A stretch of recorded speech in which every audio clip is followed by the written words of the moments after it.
유동규가 단순 실무자라면 설계자 역시 자유롭지 못할 것 같습니다. 그리고 만약 단순 실무자가 설계자의 뒤통수를 수년 동안 제대로 친 거라면 그 설계자라는 분은 호구였거나 바보였을 것 같습니다. 저는 대장동 게이트를 보면서 신데렐라는 남자도 될 수 있다는 사실을 이번에 알았습니다. 다만 백마탄 왕자가 필요하겠죠. 제 생각엔 깐부대장 유동규의 백마탄 왕자는 바로 이재명 지사셨던 것 같습니다. 저는 대장동 게이트가 점점 이재명 게임이 되고 있는 것 같습니다. 계속 돈 받은 자가 범인이라고 하시는데 앞으로 목돈 받을 사람이 범인이겠죠.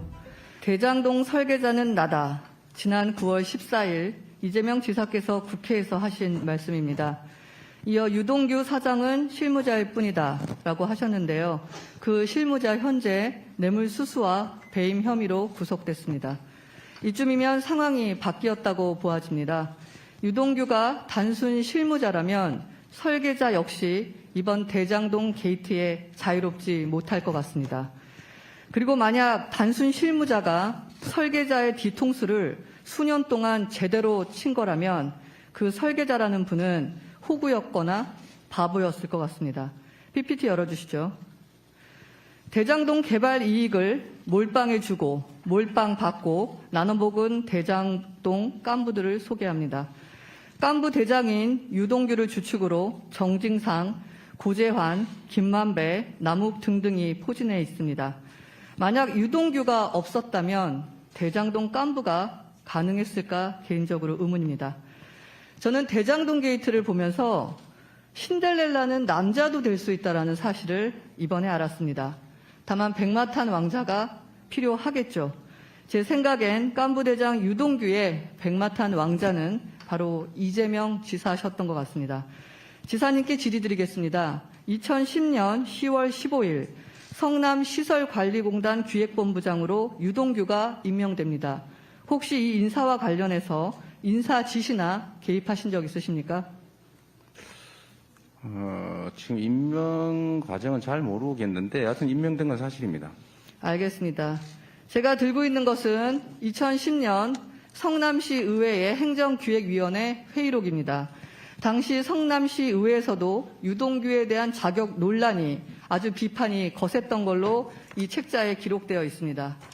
유동규는 건설과 관련해서는 건축설계사무소에서 운전사 경력이 2달, 신도시 리모델링 추진연합회 회장 경력이 다인 사람입니다. 그런데 성남시설관리공단 기획본부장에 지원하기 위해서는 경영 전문가였거나 경제단체 임원이었거나 4급 공무원 이상 퇴직자였거나 공인회계사, 공기업 경영에 관한 지식경험 보유 등을 가진 자여야 됐습니다. 어떤 것에도 요건을 만족시키지 못한 유동규는 기타 임명권자가 특별한 사유가 있다고 인정되는 자로 임명됐습니다. 그 당시 임명권자는 이사장 부재였기 때문에 성남시의 행정기획국장이 겸직으로 이사장 대행을 하고 있었습니다. 다른 조건도 아닌 기타 임명권자가 특별한 사유가 인정되는 자로 임명을 감행해야 되는데 감히 임추위 외부위원장이나 파견 나온 성남시 국장이 이 결정을 할 수 있었다라고 저는 절대 보지 못합니다. 그래서 조금 전 전혀 개입하지 않으셨다라고 하는데 그 답변에는 유감을 표하겠습니다. 여하튼 이재명 왕장님을 만난 유동규는 그 후 꽃길만 걷게 됩니다. 그리고 두 사람은 대장동 개발 사업의 착수를 본격적으로 추진하게 됩니다. 다음 페이지 보시죠. 성남시가 제출한 시장 결재 문건에 따르면 지사께서는 성남시절 당시 대장동 문건에 최소 10번 이상 서명하셨습니다. 2014년 1월부터 2016년 11월까지 아주 꼼꼼히 직접 승인을 하셨습니다. 다음 페이지 보시죠. 그런데 그 당시 결재 문건엔 빠진 것들이 있었습니다. 아까 박수영 의원께서 질의하신 내용과도 일맥상통합니다. 성남도시개발공사에서는 대장동 깐부들에게 천문학적인 수익을 안겨준 이른바 수익 몰빵 규정이 만들어져서 이사회에서 의결됩니다. 그 내용이 바로 성남도시개발공사와 성남의 뜰 간의 사업협약, 주주협약, 정관 체결안 등이었습니다. 다음 페이지 보시면 2015년 5월 29일, 20일에 성남도시개발공사 이사회가 개최됩니다. 그것이 왼쪽에 있는 문건입니다. 이사회에서는 유동규 본부장, 성남시 전영수 국장, 성남시 문경수 과장이 참석해서 대장동 개발의 사업 협약 체결안이 포함된 25건의 안건을 의결합니다. 그런데 참 이상한 일은요. 오른쪽에 보시는 것은 공사가 성남시의 이사회 의결사항을 시장님께 보고한 내용입니다. 시장님의 사인도 있습니다. 근데 대장동 안건만 쏙 빼고 25건 중 24건만을 보고합니다. 다음 페이지 보시죠. 2015년 6월 18일 22회 성남도시개발공사는 또 이사회를 개최합니다. 마찬가지로 이사회에는 동일 인물들이 참석합니다.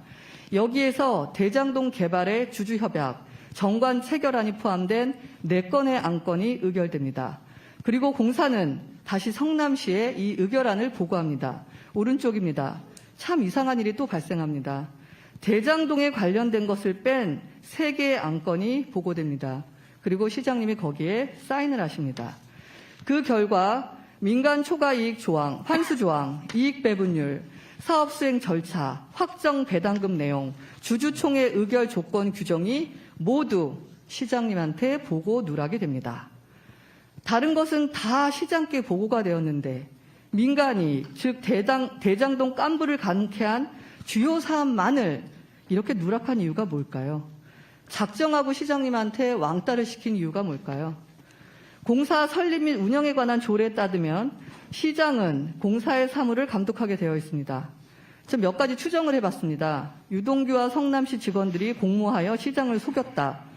아님 나중에 문제될 것 같아 책임의 소지로부터 시장을 보호하기 위해서 보고 안 했다.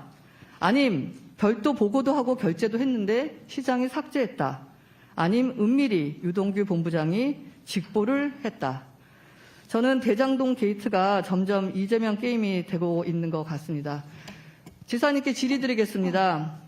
이 보고 누락이 왜 됐는지에 대한 설명 부탁드리고요. 두 번째 질의는 계속 돈 받은 자가 범인이라고 하시는데 기본이 100억, 1000억을 받고 있습니다. 몇 천만 원 잔돈 받은 사람, 몇십억짜리 푼돈 받은 사람, 저는 범인이라고 생각하지 않습니다. 앞으로 목돈 받을 사람이 범인이겠죠. 지사님의 해명과 달리 앞으로 이 설계에 관여하셨거나 개입하셨거나 내용을 알고 있었거나 이익의 일부를 취득하셨거나 취득하실 예정이시라면 도덕적 책임을 지시고 후보직 사퇴하기 의향 있으십니까? 제가 좀 말씀드릴까요? 예, 답변하시고요. 네, 감사합니다. 7분을 질의하셨으면 어느 정도 답변 시간을 네. 드리자 그렇게 했으니까요. 네, 예, 그렇게 답변 해주십시오. 그래도 네. 명쾌하게 해주시면 좋겠습니다. 예. 첫 번째로 우리 이영 의원님께서 여러 가지 말씀을 해주셨는데 팩트와 다른 것들이 있기 때문에 한두 가지만 말씀드리겠습니다. 대장동 설계자는 제가 맞습니다. 이거를 마치 그 민간 사업자 내부의 이익을 나누는 그 설계를 말하는 것처럼 호도하시고 싶으시겠지만 분명한 것은 제 설계의 내용은 성남시의 공공환수액 내용, 방법, 절차, 보장책 이런 거를 제가 설계했다는 겁니다. 말씀드렸던 것처럼 확정 이익으로 해라. 장난하니까, 로비하니까. 먹튀 못하게 해라. 경쟁을 시켜라. 대형 금융기관을 참여시켜라. 그 다음에 청렴서약서 받아서 혹여라도 부정행위하면 나중이라도 개발 이익 다 환수하는 조치 만들자. 이게 제가 한 설계입니다. 내부 설계 내용은 저희한테 알 수도 없고 알려주지도 않았을 테죠. 아까도 얘기한 데 다 숨어 있지 않습니까?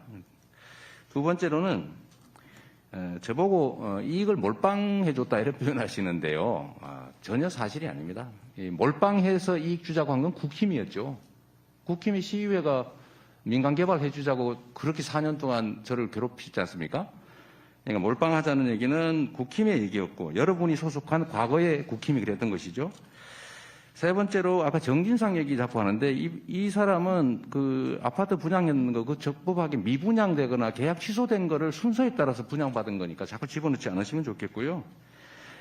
유동규 선임 문제에 대해서는 시의회에서 문제 제기가 있어가지고 제가 기억하기로는 당시에 이 감사인지 뭔지 해가지고 아무 문제 없는 걸로 정리된 걸로 압니다. 보고 문서 관련된 얘기를 잠깐 드리면 이 보고 아까 말씀드린 대로 이 개발 사업은 통째로 도시공사에 위탁을 했기 때문에 거기에 제가 관여하는 것은 도시공사가 아니라 성남시 도시개발사업단을 통해서 지휘하게 되는 거죠. 그리고 확정이익을 초과이익 환수를 안 했냐 이렇게 말씀하시는데 성남시의 명시적인 합동회의를 통한 방침이 비율로 정하면 장난을 친다. 그리고 로비한다. 이 부정의 소지를 완벽하게 통제하기 위해서 초과이익 같은 게 아니고 비율이 아니고 무조건 확정한다라고요. 만약에 당시 기준으로 땅값이 5% 떨어졌으면 개발업자들은 1조 5천억을 투자하고 900억밖에 못 받게 되고 10%가 떨어지면 1조 5천억 투자하고 손해를 보는데 성남시의 이익은 5,500억으로 확정되어 있습니다. 계속. 그러니까 이거는 사실은 땅값이 오를 경우에는 업자의 이익이 될 수 있지만 예측 못한 상승이 있을 경우 예측 못한 하락이 생기면 업자들은 손해를 보게 돼 있었고 저희는 확정 이익을 갖게 돼 있었다라는 말씀드립니다. 행정은 투기가 아닙니다. 벤처하면 안 되는 거죠. 언제나 확정해서 보수적으로 안정적으로 해야 되기 때문에 제가 그렇게 했다는 말씀드리고요. 근데 지사님, 보고 누락 제가 문제는 질문드린 보고 부분에서요, 그 두 개를 뺀 대장동 관련한 보고는 다 지금 제가 받으시고 말씀을- 사인하셨다는 결제 서류가 있습니다. 자, 제가 말씀을 드리지 않습니까?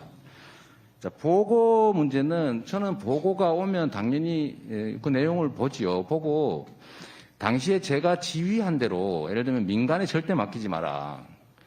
그 제가 일부 수기로 써놨지 않습니까? 국민의힘 의원께서 언론에 내셨던데 SPC를 만들든지 아니면 공사 자체가 해야지 민간에 절대 못하게 해라라고 제가 지시했고 합동회의에서도 그런 지시를 해놨기 때문에 최종적으로 제가 나중에 아마 도시개발사업단 쪽일 텐데 제가 들은 얘기는 3개 금융기관이 경합을 했고 그중에서 가장 많은 이익을 준다고 하는 쪽으로 안정적인 곳으로 선택했고 그래서 4,400억 정도 확보했다.